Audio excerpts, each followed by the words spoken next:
Fur babies at fur parents, napawaw sa holiday surprise ng SM City Masinag. Narito ang 100 Days of Christmas Surprises ng SM.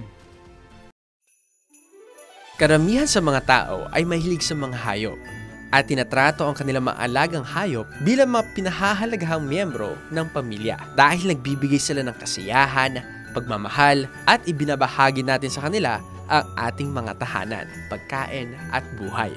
Hindi lang yon, ginagawa rin natin ang lahat ng ating makakaya upang matiyak ang kanilang kasiyahan ano pa man ang kanilang anyo. Kaya naman bilang bahagi ng 100 Days of Christmas Surprises with SM, nagasa ang SM City Masinag ng free medical check-up at space para sa mga furry pets na makapaglaro. Sinapresa rin ng mga ito ang mga random fur parents kasama ang kanilang fur babies ng regalo mula sa Pet Express. Hindi lang yon, maswerte rin nakatanggap ng 5,000 worth of shopping spree ang maswerteng pamilyang ito para sa kanilang fur babies. Ang mga alagang hayop ay isang forever friend na may infinite benefits. Maaring hindi mo ito napagtanto, ngunit ang iyong alagang hayop ay laging nandyan para sa'yo.